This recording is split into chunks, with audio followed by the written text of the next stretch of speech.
Hi, my dear students. Welcome to Math World Mathematics Online Classes. അപ്പോൾ നമ്മൾ ഇന്ന് 10th സ്റ്റാൻഡേർഡിലെ second chapter സർക്കിളിൻ്റെ ബാക്കി പോർഷൻസ് പഠിക്കാൻ പോവാണ്. അപ്പോൾ നമ്മൾ ഫസ്റ്റ് സെക്ഷനാണ് പഠിച്ചുകൊണ്ടിരിക്കുന്നത്. സർക്കിൾസിലെ ഫസ്റ്റ് സെക്ഷനാണ് പഠിച്ചുകൊണ്ടിരിക്കുന്നത്. അത് റിലേറ്റ് ചെയ്തിട്ടുള്ള പ്രോബ്ലംസ് ചെയ്തുകൊണ്ടിരിക്കുകയായിരുന്നു.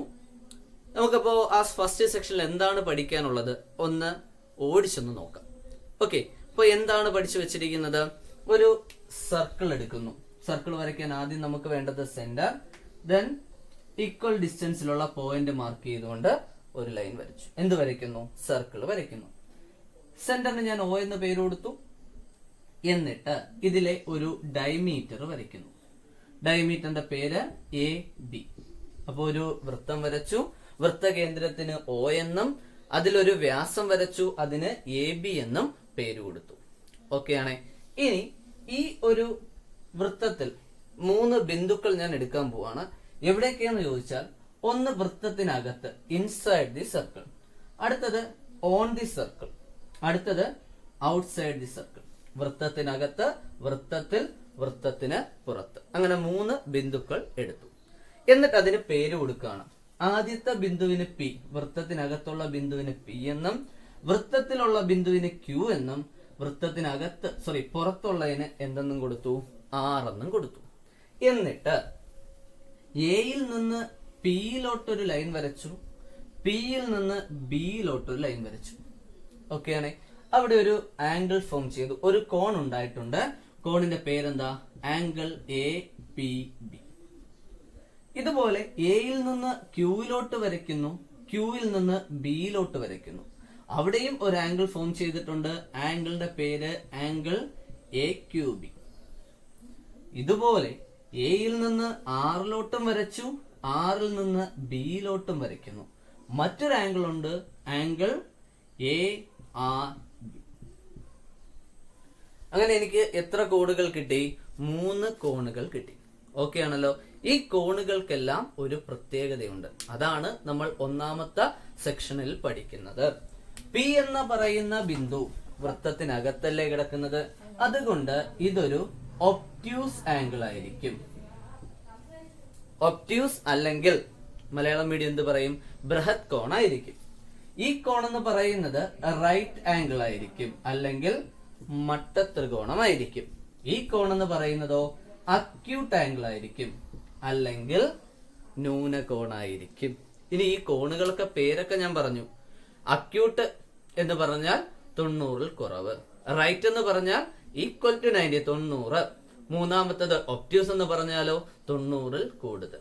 അപ്പോ നമ്മൾ വ്യാസവുമായി ബന്ധപ്പെടുത്തി കോണുകൾ തന്നിട്ടുണ്ടെങ്കിൽ, തന്നിരിക്കുന്ന കോൺ ഒബ്റ്റ്യൂസ് ആംഗിൾ അല്ലെങ്കിൽ 90-ൽ കൂടുതലാണെങ്കിൽ ബിന്ദു വൃത്തത്തിനകത്തായിരിക്കും.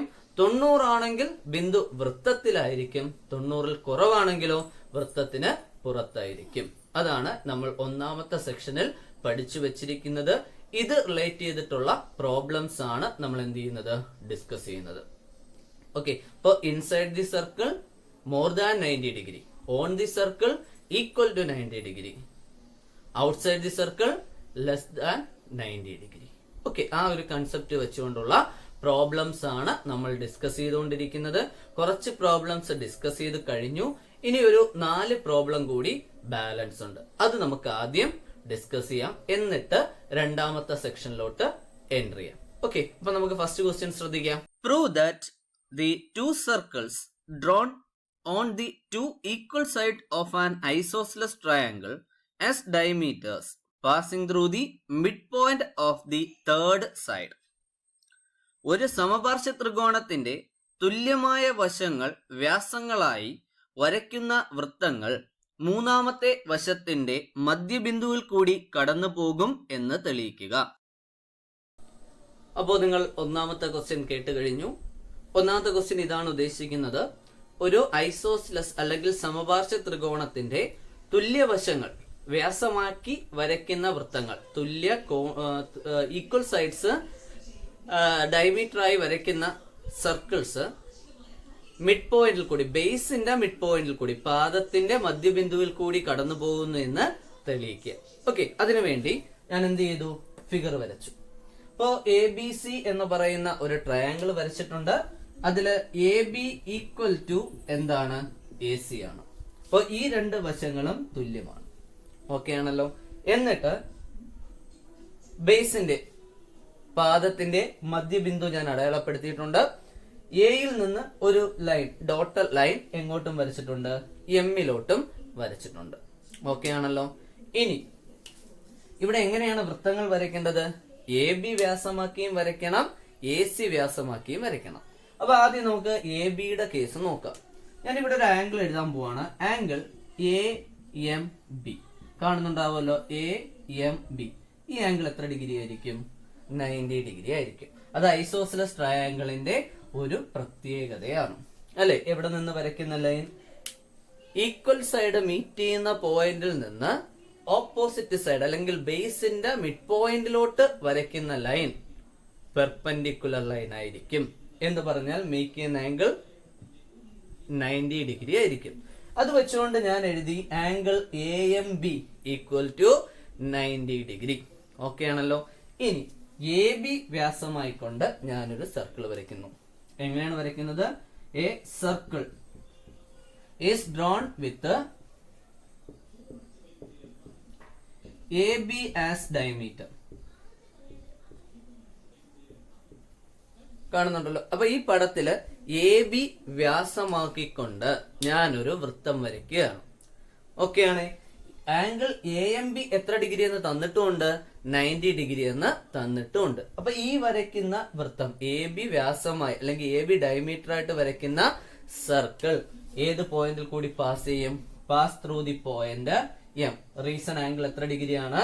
90 ഡിഗ്രി. അപ്പോ നമുക്ക് അതിന്റെ താഴോട്ട് എഴുതാം, pass through the point, pass through the point M.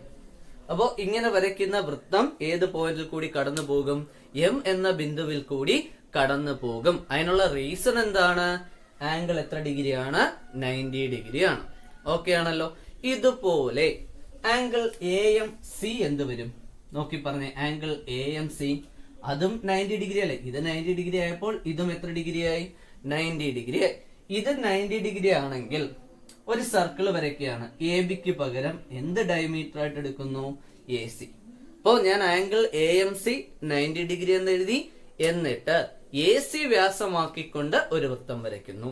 ഉണ്ടായിരിക്കുന്ന കോൺ 90 ഡിഗ്രി അല്ലേ? അങ്ങനെയാണെങ്കിൽ എ സി വ്യാസമായിട്ട് ഒരു വൃത്തം വരച്ചാൽ അത് ഏത് ബിന്ദുവിൽ കൂടി കടന്നു പോകും? എം എന്ന ബിന്ദുവിൽ കൂടി കടന്നു പോകും. അപ്പൊ ആദ്യം വരച്ച വൃത്തം എവിടെ കൂടി കടന്നു പോകുന്നുണ്ട്? എമ്മിൽ കൂടി കടന്നു പോകുന്നു. രണ്ടാമത് വരച്ച വൃത്തവും എവിടെ കൂടി കടന്നു പോകുന്നുണ്ട്? എമ്മിൽ കൂടി കടന്നു പോകുന്നുണ്ട്. ഈ എം എന്ന് പറഞ്ഞാൽ എന്താ? ബി സിയുടെ മധ്യബിന്ദു. ബി സി എന്ന് പറഞ്ഞാൽ എന്താണ്?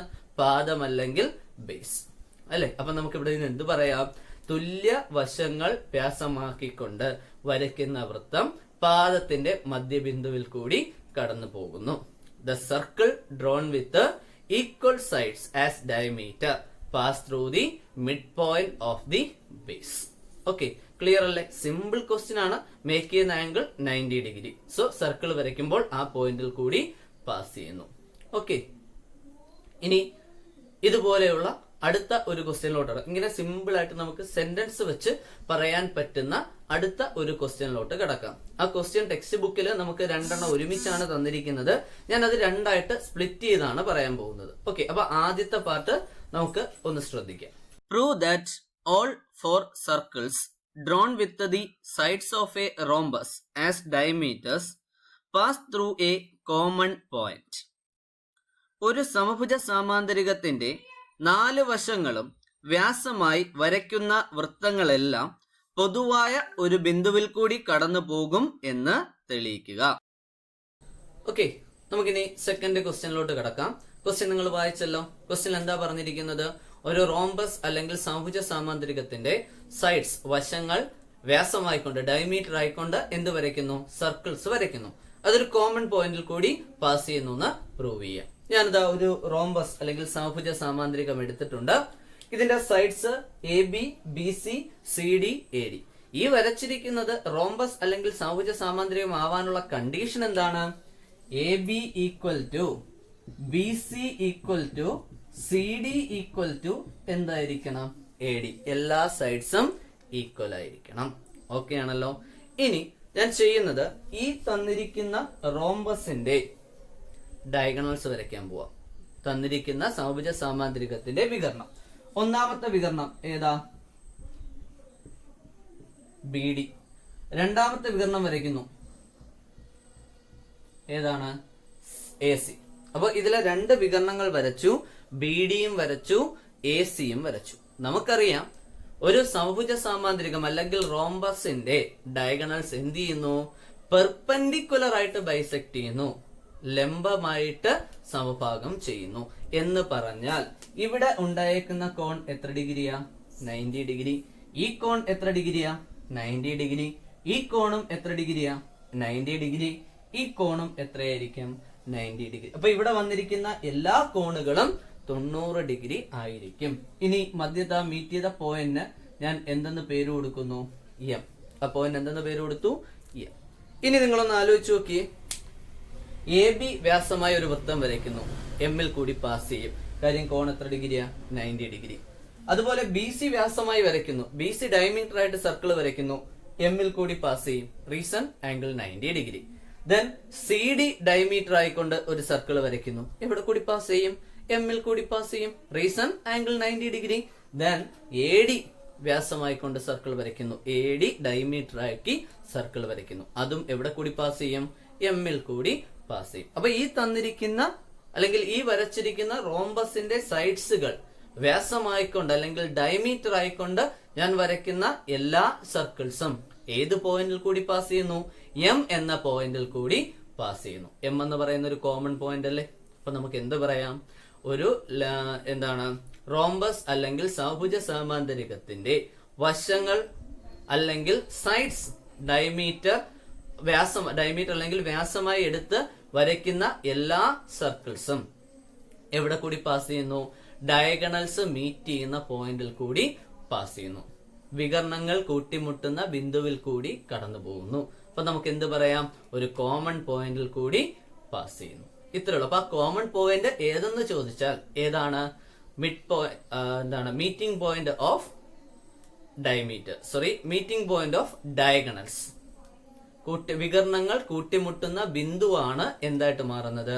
കോമൺ പോയിന്റ് ആയിട്ട് മാറുന്നത്. അത് എന്തുകൊണ്ടാണ് കോമൺ പോയിന്റ് ആയിട്ട് വരുന്നത്? അവിടെ ഉണ്ടാകുന്ന ആംഗിൾ എല്ലാം 90 ഡിഗ്രി ആണ്. ഓക്കെ, ക്ലിയർ ആണോ? അപ്പൊ സൈഡ്സ് ഡയമീറ്റർ ആയിക്കൊണ്ട് വരയ്ക്കുന്ന എല്ലാ സർക്കിൾസും, റോംബസിന്റെ സൈഡ്സ് ഡയമീറ്റർ ആക്കി വരയ്ക്കുന്ന എല്ലാ സർക്കിൾസും എവിടെ കൂടി പാസ് ചെയ്യുന്നു?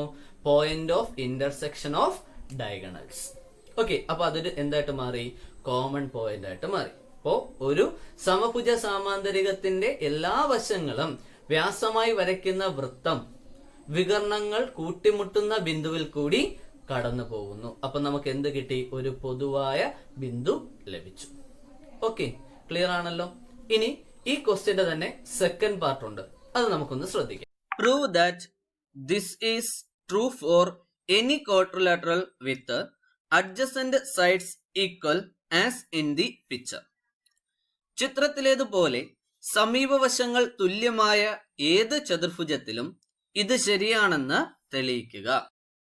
അപ്പോൾ നമ്മൾ അടുത്ത ക്വസ്റ്റ്യൻ, അതായത് നമ്മൾ ഇപ്പോൾ ഡിസ്കസ് ചെയ്ത ക്വസ്റ്റ്യന്റെ സെക്കൻഡ് പാർട്ട് കണ്ടു.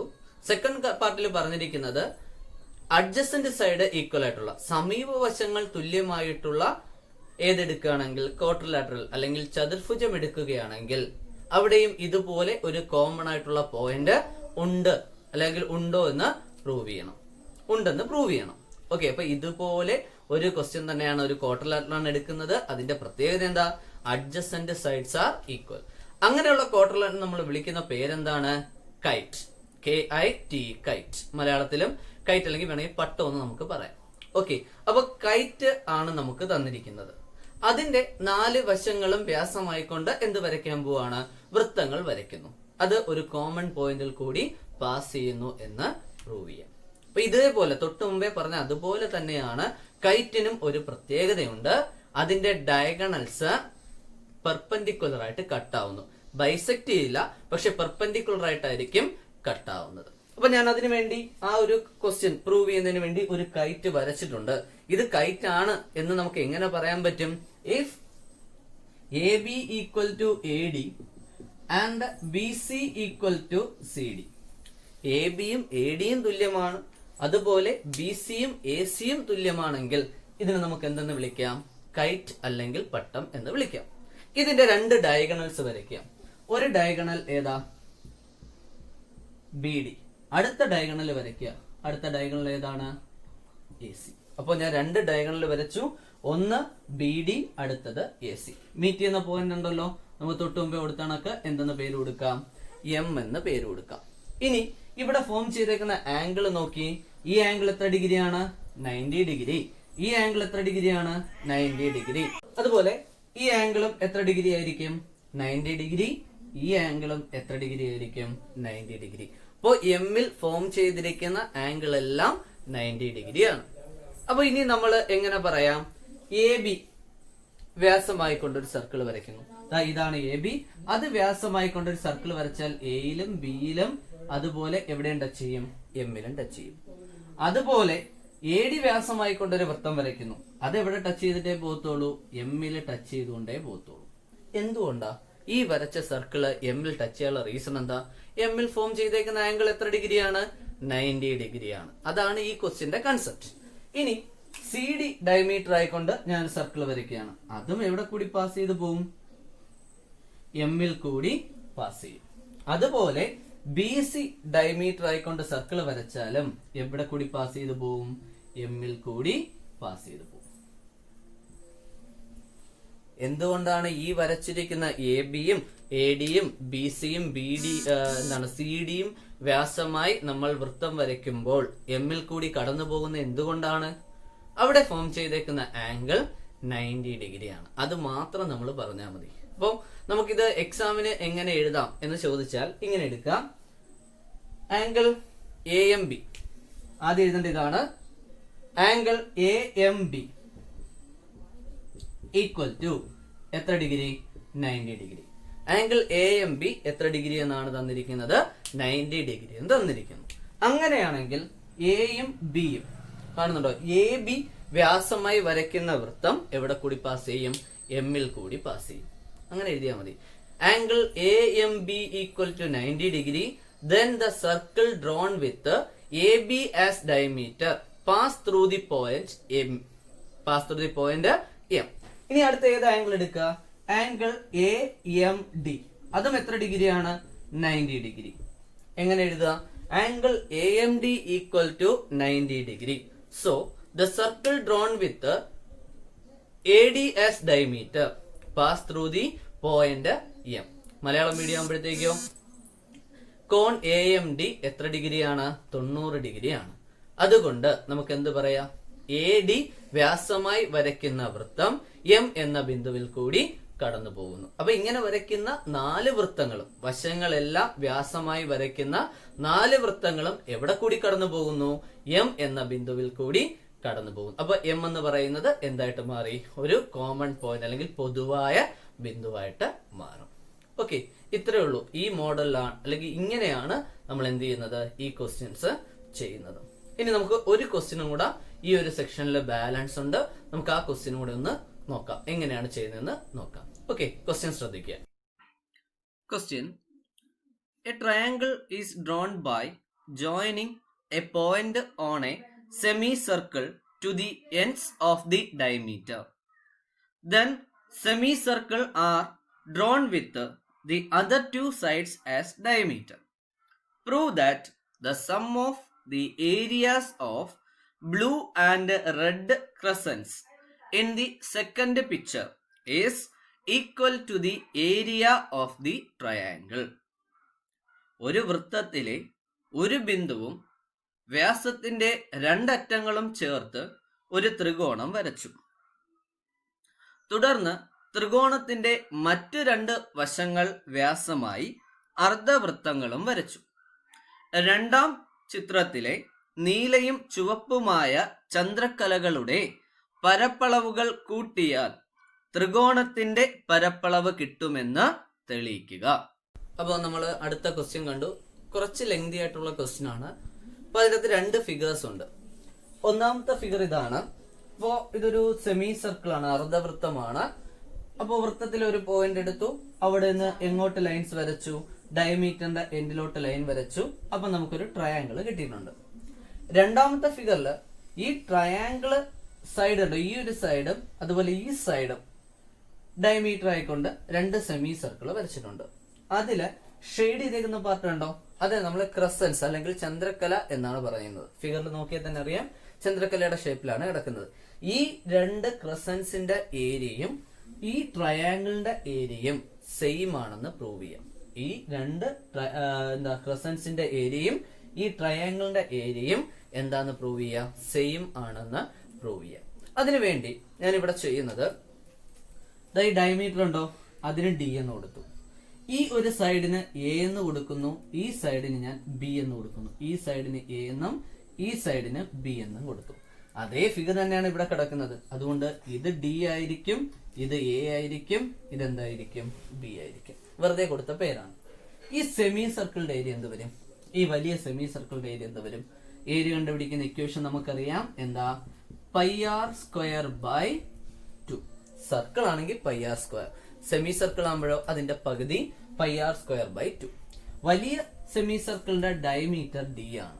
നമുക്ക് വേണ്ടത് റേഡിയസ് ആണ്. ഡയമീറ്റർ ഡി ആണെങ്കിൽ റേഡിയസ് എന്തായിരിക്കും? ഡിയുടെ പകുതി എന്ന് പറയുമ്പോൾ ഡി ബൈ 2. അപ്പൊ ഇക്വേഷൻ എങ്ങനെ മാറും? Pi by 2 into D by 2 the whole square equal to pi ഡിയുടെ സ്ക്വയർ ഡി സ്ക്വയർ, 2ന്റെ സ്ക്വയർ 4, 4 2 8. അപ്പോ ഈ ഒരു സെമി സർക്കിളിന്റെ ഏരിയ എന്തെന്ന് കിട്ടി? പൈ ഡി സ്ക്വയർ ബൈ 8 എന്ന് കിട്ടി. ഓക്കെ ആണല്ലോ. ഇനി രണ്ടാമത്തെ ഫിഗറിലോട്ട് പോവാം. രണ്ടാമത്തെ ഫിഗറിൽ 2 സെമി സർക്കിൾ ഉണ്ട്, കാണുന്നുണ്ടല്ലോ. 2 സെമി സർക്കിൾ ഉണ്ട്. ആ സെമി സർക്കിളിന്റെ ഏരിയ കണ്ടുപിടിക്കാൻ പോവാം. ആദ്യം ഡയമീറ്റർ എ വരുന്നതും പിന്നെ ഡയമീറ്റർ ബി വരുന്നതും. അപ്പോ ഞാൻ എന്താ കണ്ടുപിടിക്കാൻ പോകുന്നത്? ഡയമീറ്റർ എ വരുന്ന ഏരിയയും വേണം, ഡയമീറ്റർ ബി വരുന്ന ഏരിയയും വേണം. ഞാൻ അതുകൊണ്ട് അതിനെ A1 എന്ന് കൊടുത്തു. ഏരിയ എ ഡയമീറ്റർ ആയിട്ട് എടുക്കുന്നതിന്റെ ഏരിയ A1 എന്ന് കൊടുത്തു. സെയിം ഇക്വേഷൻ എന്താ? Pi R square by 2 equal to pi by 2. Diameter A അല്ലേ, ഇപ്പൊ റേഡിയസ് എന്തായിരിക്കും?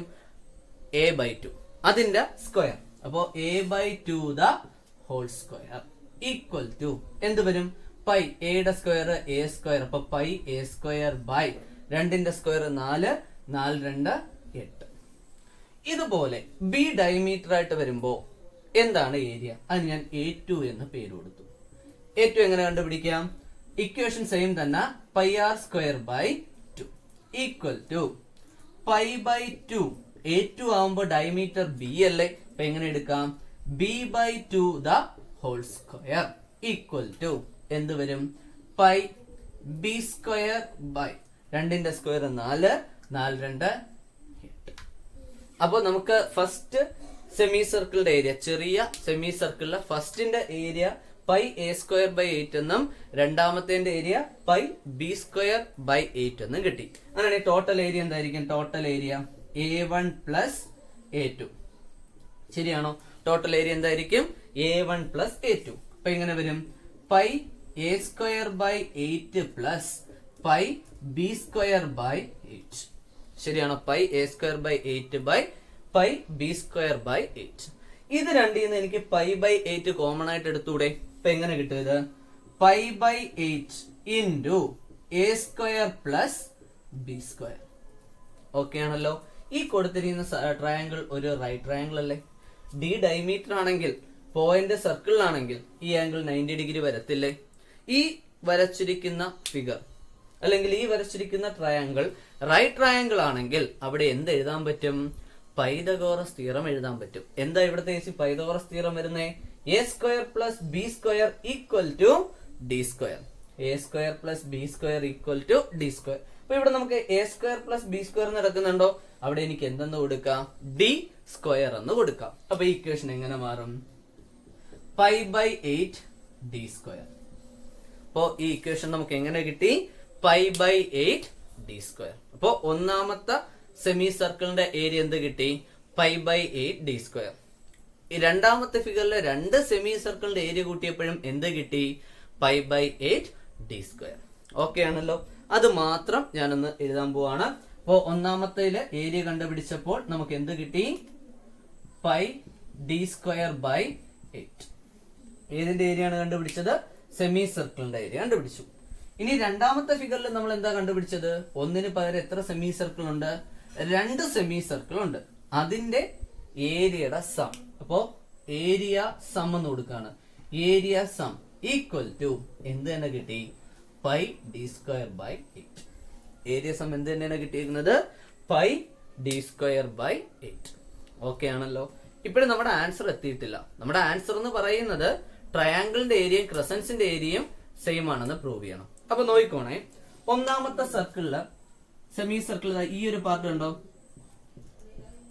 അതുപോലെ ഈ ഒരു പാർട്ട് ഉണ്ടോ? ഈ രണ്ട് പാർട്ട് അവോയ്ഡ് ചെയ്യുന്നു. ഈ വരച്ച പാർട്ടിന് ഞാൻ അതിന്റെ ഏരിയ എക്സ് എന്നും ഈ ഒരു പാർട്ടിന്റെ ഏരിയ വൈ എന്നും എടുത്തു.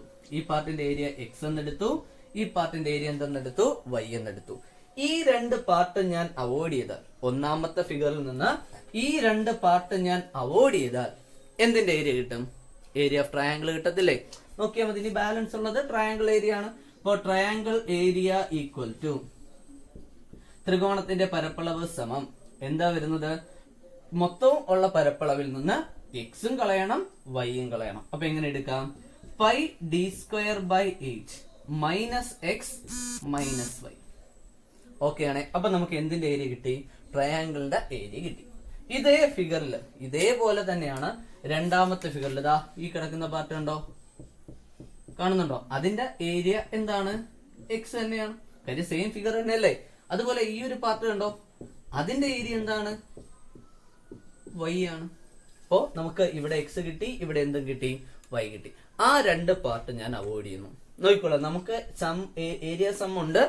ആ രണ്ട് പാർട്ടും നമ്മുടെ ഫിഗറിൽ നിന്ന് അവോയ്ഡ് ചെയ്താൽ, രണ്ട് സെമി സർക്കിളിൽ നിന്ന് അവോയ്ഡ് ചെയ്താൽ ഈ കാണുന്ന കണ്ടോ ഗ്രീൻ കളർ അടിച്ചേക്കുന്ന ആ പാർട്ടും അതുപോലെ ഏത് പാർട്ടും ആയിരിക്കും ബാലൻസ് വരിക? ഈ കൊടുത്തിരിക്കുന്ന റെഡ് പാർട്ടും. ഈ പച്ചയും ചുവപ്പുമായിരിക്കും ബാലൻസ് വരുന്നത്. അതിനെയാണ് നമ്മൾ എന്തെന്ന് വിളിച്ചത്? ക്രസൻസ്. അപ്പൊ നമുക്ക് എഴുതാം ക്രസൻസ് ഏരിയ ഈക്വൽ ടു എന്ത് വരും? ടോട്ടൽ ഏരിയയിൽ നിന്ന് ഏതൊക്കെ ഏരിയ അവോയ്ഡ് ചെയ്യണം? എക്സ് എന്ന് പറയുന്ന ഏരിയ അവോയ്ഡ് ചെയ്യണം, വൈ എന്ന് പറയുന്ന ഏരിയയും അവോയ്ഡ് ചെയ്യണം. അപ്പൊ എങ്ങനെ എഴുതാം? πd²/8 minus X minus Y. അപ്പൊ നമുക്ക് ട്രയാങ്കിളിന്റെ ഏരിയ കിട്ടി. എന്താ? πd²/8 minus X minus Y. ക്രസൻസിന്റെ ഏരിയ എന്ത് തന്നെ കിട്ടി? πd²/8 minus X minus Y. ആ രണ്ട് ഏരിയ സെയിം അല്ലേ? ഇതിന് നമുക്ക് എന്ത് പറയാം? Triangle area equal to crescents area. Malayalam medium ആകുമ്പോഴത്തേക്കോ ത്രികോണത്തിന്റെ പരപ്പളവും ചന്ദ്രക്കലകളുടെ പരപ്പളവും തുല്യമാണ്. ഓക്കെ, ക്വസ്റ്റ്യൻ സിമ്പിൾ ആണ്, പക്ഷെ കുറച്ച് നമുക്ക് എന്ത് ചെയ്യാനുണ്ട്? ചെയ്യാനുണ്ട്. ഓക്കെ, ശ്രദ്ധിച്ച് മനസ്സിലാക്കി എടുക്കുക. ഇത്രയും ആവുമ്പോ ഏത് സെക്ഷൻ കംപ്ലീറ്റ് ആയി? നമ്മൾ പഠിച്ച സർക്കിൾസിലെ ഒന്നാമത്തെ സെക്ഷൻ കംപ്ലീറ്റ് ആയി. അപ്പൊ അതിലുള്ള എല്ലാ പ്രോബ്ലംസും നമ്മൾ ഡിസ്കസ് ചെയ്തു കഴിഞ്ഞു. ഇനി നമ്മൾ എന്ത് ചെയ്യാൻ പോവാണ്? ഫസ്റ്റ് സെക്ഷൻ കംപ്ലീറ്റ് ആയി കഴിഞ്ഞാൽ നേരെ നമുക്ക് സെക്കൻഡ് പാർട്ടിലോട്ട് കിടക്കാം. സെക്കൻഡ് പാർട്ടിലോട്ട് പോകുമ്പോൾ ഒന്നാമത്തെ പാർട്ടിൽ നമ്മൾ ഹൈലൈറ്റ് ആയിട്ട് എടുത്തത് ഡയമീറ്റർ ആണെങ്കിൽ രണ്ടാമത്തെ പാർട്ടിൽ നമ്മൾ ഹൈലൈറ്റ് ആയിട്ട് എടുക്കാൻ പോകുന്നത് കോഡാണ്. അതിന്റെ മലയാളം എന്താണ്? ഞാൻ. അപ്പോ കോഡും ഡയമീറ്ററും തമ്മിലുള്ള വ്യത്യാസം എന്താണ്? ഡയമീറ്റർ എന്ന് പറയുന്നത് ഒരു കോഡ് തന്നെയാണ്, പക്ഷെ എവിടെ കൂടെ പാസ് ചെയ്യും? സർക്കിളിന്റെ സെന്ററിൽ കൂടി പാസ് ചെയ്യും. പക്ഷെ കോഡ് മാത്രമായിട്ടാണ് നമ്മൾ പറയുന്നതെങ്കിൽ എന്താണ് കോഡെന്ന് ചോദിച്ചു കഴിഞ്ഞാൽ നമ്മൾ പറയുന്നത് സർക്കിളിലെ രണ്ട് പോയിന്റിനെ ജോയിൻ ചെയ്തുകൊണ്ട് വരയ്ക്കുന്ന സ്ട്രേറ്റ് ലൈൻ, വൃത്തത്തിലെ രണ്ട് ബിന്ദുക്കളെ യോജിപ്പിച്ചുകൊണ്ട് വരയ്ക്കുന്ന നേർരേഖയ്ക്ക് നമ്മൾ പറയുന്ന പേരാണ് ഞാൻ. അപ്പോൾ നമ്മൾ ഇനി ഡയമീറ്ററിന് പകരം എന്താണ് കൺസിഡർ ചെയ്യാൻ പോകുന്നത്? ഞാൻ ആണ് കൺസിഡർ ചെയ്യാൻ പോകുന്നത്. ഓക്കെ, അപ്പൊ നമുക്ക് അടുത്ത കൺസെപ്റ്റിലോട്ട് കടക്കാം. അപ്പൊ അടുത്ത കൺസെപ്റ്റിൽ നമ്മൾ എന്താണ് കൺസിഡർ ചെയ്യുന്നത്? ഡയമീറ്ററിന് പകരം, വ്യാസത്തിന് പകരം കോഡ് അഥവാ ഞാൻ എടുക്കാൻ പോവാണ്. അവിടെയും നമുക്ക് 3 ആംഗിൾ ആണ് പഠിക്കാനുള്ളത്. ആ 3 ആംഗിളും തമ്മിലുള്ള ബന്ധം എന്താണ്? അതാണ് പഠിക്കാൻ പോകുന്നത്. ശ്രദ്ധിച്ച് മനസ്സിലാക്കി എടുക്കുക. ഓക്കെ, കൺഫ്യൂഷൻ ആവാതെ നോക്കിക്കോളാം. അപ്പൊ ഇത് ഞാൻ മാറ്റിയാണ്.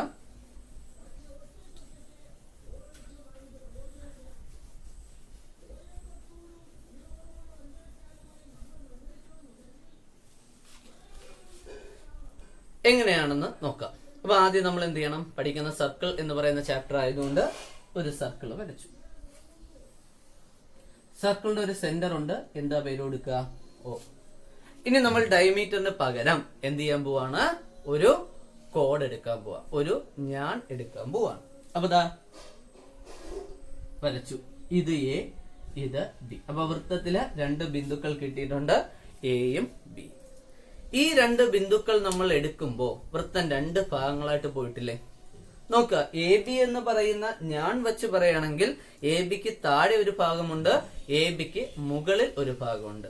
ആ ഓരോ ഭാഗത്തിനെ നമ്മൾ വിളിക്കുന്നത് മലയാളം മീഡിയം ആണെങ്കിൽ വൃത്തഖണ്ഡമെന്നും ഇംഗ്ലീഷ് മീഡിയം ആണെങ്കിൽ സെഗ്മെന്റ് എന്നും പറയുന്നു. അത് നമ്മൾ കഴിഞ്ഞ വർഷം കേട്ട വാക്കാണ്, സെഗ്മെന്റും അതുപോലെ തന്നെ വൃത്തഖണ്ഡവും. ഓക്കെ ആണല്ലോ. ഇനി അതിന് പകരം നമ്മൾ എൻഡയർ പാർട്ട് എടുക്കാതെ, എ ബിയുടെ താഴെയുള്ള എൻഡയർ പാർട്ട്, എ ബിയുടെ മുകളിലുള്ള എൻഡയർ പാർട്ട് എടുക്കാതെ വൃത്തത്തിലുള്ള എ തൊട്ട് ബി വരെയുള്ള ഒരു ലൈൻ കണ്ടോ? എ തൊട്ട് ബി വരെയുള്ള ഒരു പാർട്ട് ഉണ്ടോ? ഈ പോകുന്ന പാർട്ട് ഉണ്ടോ? ഈ ഒരു പാർട്ടിനെ നമ്മൾ വിളിക്കുന്ന പേരാണ് ആർക്ക്. എന്നാ ചോദിക്കും, ഈ പാർട്ടിനെ എന്താണ് വിളിക്കുന്നത്? അതിനെ നമ്മൾ എന്തെന്ന് തന്നെയാണ് വിളിക്കുന്നത്? ആർക്ക് എന്ന് തന്നെയാണ് വിളിക്കുന്നത്. അപ്പൊ ഒരു വൃത്തത്തിലെ രണ്ട് ബിന്ദുക്കൾ എടുത്തപ്പോൾ വൃത്തം എന്ത് ചെയ്തു? രണ്ട് ഭാഗങ്ങളായിട്ട് മാറി. ഓരോ ഭാഗത്തിനെ നമ്മൾ വിളിക്കുന്ന പേരെന്താണ്? ആർക്ക്. മലയാളം മീഡിയം ആണെങ്കിൽ ചാപം എന്ന് പറയുന്നു. ഓക്കെ ആണല്ലോ. ഈ രണ്ട് ചാപങ്ങൾ ചേർത്ത് വെക്കുമ്പോൾ കംപ്ലീറ്റ് സർക്കിൾ കിട്ടത്തില്ലേ? പൂർണ്ണ വൃത്തം നമുക്ക് ലഭിക്കുമല്ലോ. അങ്ങനെയാണെങ്കിൽ രണ്ട് ചാപങ്ങൾ ചേർത്ത് വെക്കുമ്പോൾ കംപ്ലീറ്റ് സർക്കിൾ അല്ലെങ്കിൽ പൂർണ്ണ വൃത്തം ലഭിക്കുകയാണെങ്കിൽ ഒന്നിനെ ആർക്കെന്ന് വിളിക്കുമ്പോൾ അടുത്തതിനെ ആൾട്ടർനേറ്റ് ആർക്കെന്ന് വിളിക്കുന്നു. അപ്പോ ഒന്നിനെ ഞാൻ ആർക്കെന്ന് വിളിച്ചാൽ അടുത്തതിനെ എന്തെന്ന് വിളിക്കുക? ആൾട്ടർനേറ്റ് ആർക്കെന്ന് വിളിക്കുക. മലയാളം മീഡിയം ആണെങ്കിലോ ഒന്നിനെ ചാപം എന്ന് വിളിക്കുമ്പോൾ രണ്ടാമത്തതിനെ ശിഷ്ടചാപം എന്ന് പറയുന്നു. ഒന്നിനെ ചാപം എന്ന് പറയുന്നു, അടുത്തതിനെ എന്തെന്ന് പറയുന്നു? ശിഷ്ടചാപം എന്ന് പറയുന്നു. ഓക്കെ ആണേ. അപ്പൊ നമ്മൾ വളരെ കുറച്ച് കാര്യങ്ങളാണ് ഇപ്പൊ പറഞ്ഞത്. വ്യാസത്തിന് പകരം ഒരു ഞാൻ എടുക്കുന്നു, ഡയമീറ്ററിന് പകരം എന്ത് ചെയ്യുന്നു? ഒരു കോഡ് എടുത്തു. കോഡ് എടുക്കുമ്പോൾ എ ബി എന്ന് പറയുന്ന കോഡ് കൺസിഡർ ചെയ്യുമ്പോൾ എ ബിക്ക് താഴെ വൃത്തത്തിൽ കുറച്ച് ഭാഗങ്ങൾ വരുന്നു, എ ബിക്ക് മുകളിലും വൃത്തത്തിലെ കുറച്ച് ഭാഗങ്ങൾ വരുന്നു. ആ ഭാഗത്തിന് നമ്മൾ വിളിക്കുന്ന പേരെന്താണ്? താഴെയുള്ളതിനെയും മുകളിലുള്ളതിനെയും ആർക്കെന്ന് വിളിക്കും. പിന്നെ ഇവിടെ രണ്ട് ആർക്കല്ലേ ഉള്ളൂ. ഈ രണ്ട് ആർക്കും ചേർത്ത് വെക്കുമ്പോൾ കംപ്ലീറ്റ് സർക്കിൾ കിട്ടുന്നത് കൊണ്ട് ഒന്നിനെ ആർക്കെന്ന് വിളിക്കുമ്പോൾ അടുത്തതിനെ എന്ത് വിളിക്കുന്നു? ആൾട്ടർനേറ്റ് ആർക്കെന്ന് വിളിക്കുന്നു. ഒന്നിനെ ചാപമെന്നും അടുത്തതിനെ എന്തെന്ന് വിളിക്കുന്നു? ശിഷ്ടചാപം എന്നും പറയുന്നു.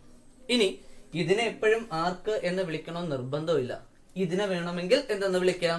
ആർക്ക് എന്ന് വിളിക്കാം. അപ്പൊ ഇതിനെ എന്ത് വിളിക്കണം? ആൾട്ടർനേറ്റ് ആർക്ക്. ഇതിനെ ചാപം എന്ന് വിളിച്ചാൽ ഇതിനെ എന്തെന്ന് വിളിക്കണം? ശിഷ്ടചാപം എന്ന് വിളിക്കണം. അത് ക്വസ്റ്റ്യൻ അനുസരിച്ചാണ് നമ്മൾ ചാപവും ശിഷ്ടചാപവും തീരുമാനിക്കുന്നത്. ഓക്കെ ആണല്ലോ. ഇനി ഇവിടെ ഇപ്പോ നമ്മൾ ചാപത്തിന്റെ പേര് അല്ലെങ്കിൽ ശിഷ്ടചാപത്തിന്റെ പേര് പറയാൻ പോയാൽ എ ബി എന്ന് മാത്രമല്ലേ പറയാൻ പറ്റൂ. കറക്റ്റ് തിരിച്ചറിയണേ എന്ത് ചെയ്യണം? എ ബിയുടെ താഴത്തെ പാർട്ടും എ ബിയുടെ മുകളിലത്തെ പാർട്ടും. അങ്ങനെ നമുക്ക് എന്ത് ചെയ്യാൻ പറ്റില്ല? പറയാൻ പറ്റില്ല. അപ്പൊ നമ്മൾ എന്ത് ചെയ്യണമെന്ന് വെച്ചാൽ ഇതിന് ഇടയിൽ, അതായത് ഇവിടെ ഒരു പോയിന്റ് മാർക്ക് ചെയ്യാം പി, ഇവിടെ ഒരു പോയിന്റ് മാർക്ക് ചെയ്യാം ക്യൂ.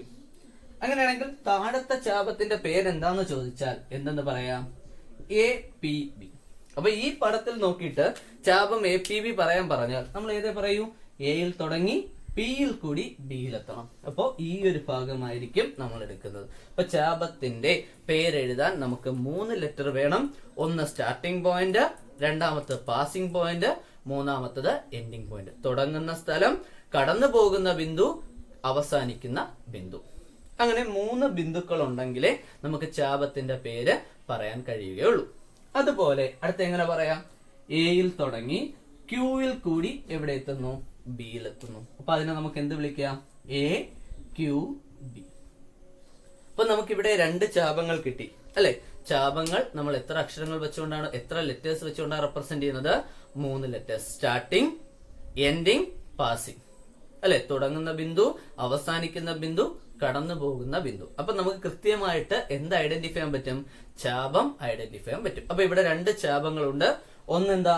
APB, അടുത്ത എന്താ? AQB. ആംഗിൾ ആകുമ്പോൾ നമ്മളൊരു സിമ്പൽ ഇടത്തില്ലേ? ആ സിമ്പൽ കണ്ടാൽ നമുക്കറിയാം അത് ആംഗിൾ ആണ്. അതുപോലെ ചാപമാണ് എന്ന് തിരിച്ചറിയാൻ നമ്മൾ കൊടുക്കുന്ന സിമ്പൽ ഇതാണ്. റായ് ഒന്ന് നീട്ടി വരയ്ക്കും. അതുപോലെ ഇവിടെ എന്ത് ചെയ്യുക? റാ ഷേപ്പിൽ വരയ്ക്കും. അപ്പൊ ഇങ്ങനൊരു കാര്യം കണ്ടു കഴിഞ്ഞാൽ AQB എടുക്കുന്നു, അതിന്റെ മുകളിൽ റാ നീട്ടി വരച്ച രീതിയിൽ കണ്ടാൽ അപ്പോഴേ ഓർത്തോണം ചാപം AQB, മുകളിലുള്ളത് ചാപം APB. അപ്പൊ എത്ര ചാപങ്ങളുണ്ട്? രണ്ട് ചാപമുണ്ട്. ഒന്ന് APB, അടുത്ത എന്താ? AQB. നമ്മൾ പടം നോക്കിക്കഴിഞ്ഞാൽ, ചിത്രം നോക്കിക്കഴിഞ്ഞാൽ എന്ത് മനസ്സിലാവും? APB എന്നുള്ളതിനെ ആർക്ക് എന്നും ചാപം എന്നും AQBയെ എന്തെന്നും എടുത്തിരിക്കുന്നു? ആൾട്ടർനേറ്റ് ആർക്ക് അഥവാ ശിഷ്ടചാപമെന്നും എടുത്തിരിക്കുന്നു. അപ്പൊ എന്താണ് ചാപം, എന്താണ് ശിഷ്ടചാപം? ക്ലിയർ ആയിട്ട് മനസ്സിലായല്ലോ. അപ്പൊ രണ്ട് ഭാഗം, ഒരു വൃത്തം രണ്ട് ഭാഗങ്ങളായിട്ട് മാറുകയാണെങ്കിൽ ഒന്നിനെ ചാപം എന്നും അടുത്തതിനെ എന്തെന്നും പറയുന്നു? ശിഷ്ടചാപം എന്നും പറയുന്നു. ഓക്കെ ആണേ? ക്ലിയർ ആണല്ലോ. ഇത് വെച്ചുകൊണ്ട് ഞാനൊരു 3 ആംഗിൾ പറയാൻ പോവാണ്. ഏതൊക്കെ നോക്കിക്കോളാം. ആദ്യം ഞാൻ വരയ്ക്കാം, എന്നിട്ട് എഴുതാം. ആദ്യം എയിൽ നിന്ന് ഓയിലോട്ട് വരച്ചു, ഓയിൽ നിന്ന് ബിയിലോട്ട് വരച്ചു. അപ്പൊ ഇവിടെ ഒരു ആംഗിൾ ഫോം ചെയ്തു. എയിൽ നിന്ന് ഓയിലോട്ടും ഓയിൽ നിന്ന് ബിയിലോട്ടും വരച്ചു, ഒരു ആംഗിൾ കിട്ടി, ആംഗിൾ AOB. ഓക്കെ ആണല്ലോ. ഇനി എയിൽ നിന്ന് ക്യൂയിലോട്ട് വരച്ചു, ക്യൂയിൽ നിന്ന് ബിയിലോട്ട് വരച്ചു. അപ്പൊ അവിടെ ഒരു ആംഗിൾ ഫോം ചെയ്തു. ആംഗിളിന്റെ പേരെന്താ? Angle AQB. ഇനി എയിൽ നിന്ന് പിയിലോട്ട് വരച്ചു, ബിയിൽ നിന്നും പിയിലോട്ട് വരച്ചു. അപ്പൊ ഇവിടെ ഒരു ആംഗിൾ ഫോം ചെയ്തില്ലേ? ആംഗിൾ എന്താ? Angle APB. ശരിയാണോ? അപ്പൊ നമ്മൾ എന്ത് ചെയ്തു? ആദ്യം ചാപം എന്താന്ന് പഠിച്ചു, ശിഷ്ടചാപം എന്താന്ന് പഠിച്ചു, ഇപ്പൊ 3 കോണുകൾ വരയ്ക്കാൻ പഠിച്ചു. കോണുകൾ എങ്ങനെയൊക്കെ വരച്ചിരിക്കുന്നത്? ABയിൽ നിന്ന് ഓയിലോട്ട് വരച്ചു, ക്യൂയിലോട്ട് വരച്ചു, പിയിലോട്ട് വരച്ചു. അപ്പൊ ആദ്യം കിട്ടിയ ആംഗിൾ ഏതാ? Angle AOB. O എന്ന് പറഞ്ഞാൽ എവിടെയാ നിൽക്കുന്നത്? സർക്കിളിന്റെ സെന്ററിലല്ലേ? O എന്ന് പറഞ്ഞാൽ എവിടെയാണ് നിൽക്കുന്നത്? സർക്കിളിന്റെ സെന്ററിലാണ് നിൽക്കുന്നത്. അതുകൊണ്ട് അതിനെ നമ്മൾ സെൻട്രൽ ആംഗിൾ എന്ന് വിളിക്കും. O എന്ന് പറയുന്ന സർക്കിളിന്റെ സെന്റർ ആണ്. അതുകൊണ്ട് ആ ആംഗിളിനെ നമ്മൾ വിളിക്കുന്ന പേരെന്താണ്? Central angle. മലയാളം മീഡിയത്തിലോട്ട് വരുമ്പോഴോ O എന്ന് പറഞ്ഞാൽ വൃത്തകേന്ദ്രം. അതുകൊണ്ട് അതിനെ എന്തെന്ന് വിളിക്കുന്നു? കേന്ദ്രകോൺ എന്ന് വിളിക്കുന്നു. ഈ കേന്ദ്രകോൺ ഞാൻ അടയാളപ്പെടുത്തിയിരിക്കുന്നുണ്ടോ? അതാ ഇങ്ങനെയല്ലേ അടയാളപ്പെടുത്തിയിരിക്കുന്നത്? ഈ ഒരു ഭാഗമല്ലേ? അതുകൊണ്ട് ഇതിനെ നമ്മൾ പറയുന്നത് ചാപം APBയുടെ കേന്ദ്രകോൺ. Central angle of arc APB. അങ്ങനെ മാർക്ക് ചെയ്ത് ഇങ്ങനെ മാർക്ക് ചെയ്തേക്കുന്നുണ്ടാണ് APBയുടെ എന്തായിട്ട് എടുത്തത്? സെൻട്രൽ ആംഗിൾ ആയിട്ട് എടുത്തത്. അപ്പൊ ഒന്നാമത്തെ ആംഗിളിന് നമ്മൾ വിളിക്കുന്ന പേര് സെൻട്രൽ ആംഗിൾ. ഓക്കെ, ഇനി രണ്ടാമത്തെ ആംഗിൾ നോക്കാം. അവത്തില് നമ്മൾ നടുക്കുള്ള ലെറ്റർ ആണ് ഇമ്പോർട്ടന്റ്. നടുക്ക് വന്നേക്കുന്ന ലെറ്റർ Q അല്ലേ? നടുക്ക് Q വന്നിട്ടുണ്ട്. Q എന്ന് പറയുന്ന പോയിന്റ് എവിടെയാ കിടക്കുന്നതെന്ന് നോക്കി. ചാപത്തിലാണോ ശിഷ്ടചാപത്തിലാണോ, ആർക്കിലാണോ ആൾട്ടർനേറ്റ് ആർക്കിലാണോ? Q എന്ന പോയിന്റ് കിടക്കുന്നത് ആൾട്ടർനേറ്റ് ആർക്കിലാണ്. അതുകൊണ്ട് നമുക്ക് ആംഗിളിനെ വിളിക്കുന്ന പേര് angle on alternate arc. Malayalam medium ആണെങ്കിൽ എന്ത് പറയും? ശിഷ്ടചാപത്തിലെ കോൺ. അപ്പോ നമ്മൾ ഇവിടെ പഠിക്കുന്ന കോണുകൾക്ക് എങ്ങനെയാ പേര് കൊടുക്കുന്നത്? സെന്ററിൽ വരുന്ന ലെറ്റർ. സെന്ററിൽ O വന്നാൽ സെൻട്രൽ ആംഗിൾ. സെൻട്രൽ Q വരുന്നു. Q എന്ന് പറയുന്നത് എവിടെയാ കിടക്കുന്നത്? ആൾട്ടർനേറ്റ് ആർക്കിലാണ്. അതുകൊണ്ട് അതിന് എന്തെന്ന് പറയുന്നു? ആംഗിൾ ഓൺ ആൾട്ടർനേറ്റ് ആർക്ക് എന്ന് പറയുന്നു. ഇനി ആംഗിൾ APB. P എവിടെയാ നിൽക്കുന്നത്? P എന്ന് പറയുന്നത് ആർക്കിലുള്ള ഒരു പോയിന്റ് ആണ്. അപ്പൊ ആംഗിളിന് എന്തെന്ന് പറയാം? ആംഗിൾ ഓൺ ആർക്ക്, ചാപത്തിലെ കോൺ. അപ്പൊ ഞാൻ 3 കോണുകൾ എഴുതി. ഒന്ന് സെൻട്രൽ ആംഗിൾ, അടുത്ത ആംഗിൾ ഓൺ ആൾട്ടർനേറ്റ് ആംഗിൾ, അടുത്ത ആംഗിൾ ഓൺ ആർക്ക്. ഇത് 3 മനസ്സിലാക്കിയ മാർക്ക് ചെയ്യുന്ന എങ്ങനെയെന്ന് മനസ്സിലായല്ലോ. ചാപത്തിലെ കോൺ, ശിഷ്ടചാപത്തിലെ കോൺ, വൃത്തകേന്ദ്രത്തിലെ കോൺ. എങ്ങനെയാണ് മാർക്ക് ചെയ്യുന്നതെന്ന് ക്ലിയർ ആണല്ലോ. എന്താണ് ചാപം എന്നുള്ളതും ക്ലിയർ ആണല്ലോ. ഇനി നമുക്ക് പഠിക്കാനുള്ളത് ഇത് 3 തമ്മിലുള്ള ബന്ധമാണ്. നമ്മൾ ഇന്നത്തെ ക്ലാസ്സിൽ ആ ബന്ധം ഒന്ന് പറയും. അത് എങ്ങനെയാണ് കിട്ടിയെന്നുള്ളത് അടുത്ത ക്ലാസ്സിൽ ഡിസ്കസ് ചെയ്യും. ഓക്കെ, അപ്പൊ ഇത്രയും കാര്യങ്ങൾ കൃത്യമായിട്ട് പഠിക്കണം. ഈ ബന്ധം ഒന്ന് കേട്ടുവെക്കുക. അടുത്ത ക്ലാസ്സിൽ എങ്ങനെയാണ് ആ റിലേഷൻ കിട്ടിയത് എന്ന് നമ്മൾ ഡീറ്റെയിൽഡ് ആയിട്ട് പഠിക്കും. ഒന്നാമത്തെ കേസ് എന്ന് പറയുന്നത് ഇവിടെ പഠിക്കാനുള്ള രണ്ട് റിലേഷനില് ഒന്നാമത്തെ റിലേഷൻ എന്ന് പറയുന്നത് angle A Q B. Angle A Q B എന്ന് പറഞ്ഞാൽ എവിടെയുള്ള ആംഗിളാ? ആൾട്ടർനേറ്റ് ആർക്കിലുള്ള ആംഗിൾ ആണ്. അത് ആംഗിൾ എഒ ബിയുടെ പകുതിയായിരിക്കും. ആൾട്ടർനേറ്റ് ആർക്കിലെ ആംഗിൾ സെൻട്രൽ ആംഗിളിന്റെ പകുതിയായിരിക്കും. അതുപോലെ ആംഗിൾ എ ക്യൂ ബിയും ആംഗിൾ എ പി ബിയും കൂടി ആഡ് ചെയ്താൽ എത്ര ഡിഗ്രി കിട്ടും? 180 ഡിഗ്രി കിട്ടും. അപ്പോ നമ്മൾ പറഞ്ഞ 3 ആംഗിളുകൾ വെച്ചുകൊണ്ടുള്ള രണ്ട് റിലേഷൻസ് ആണ് പറഞ്ഞിരിക്കുന്നത്. ഒന്ന്, ശിഷ്ടചാപത്തിലെ കോൺ കേന്ദ്ര കോണിന്റെ പകുതി. 2, ചാപത്തിലെയും ശിഷ്ടചാപത്തിലെയും കോൺ ആഡ് ചെയ്താൽ 180 ഡിഗ്രി കിട്ടുന്നു. സെൻട്രൽ ആംഗിളിന്റെ പകുതിയാണ് ആൾട്ടർനേറ്റ് ആർക്കിലെ ആംഗിൾ. ആൾട്ടർനേറ്റ് ആർക്കിലെയും ആംഗിൾ ആഡ് ചെയ്താൽ എത്ര ഡിഗ്രി കിട്ടുന്നു? 180 ഡിഗ്രി കിട്ടുന്നു. അപ്പൊ ഈ റിലേഷൻ നിങ്ങൾ കൃത്യമായിട്ട് എന്ത് ചെയ്യുക? ഓർത്ത് വെക്കുക. ഇതെങ്ങനെയാണ് കിട്ടിയെന്നുള്ളതും ഇത് റിലേറ്റ് ചെയ്തിട്ടുള്ള പ്രോബ്ലംസും നമുക്ക് എന്ത് ചെയ്യാം? അടുത്ത ക്ലാസ്സിൽ ഡിസ്കസ് ചെയ്യാം. ഓക്കെ, ഇത്രയും ക്ലിയർ ആണല്ലോ. ഇനി നമുക്ക് അടുത്ത ക്ലാസ്സിൽ കാണാം. Thank you.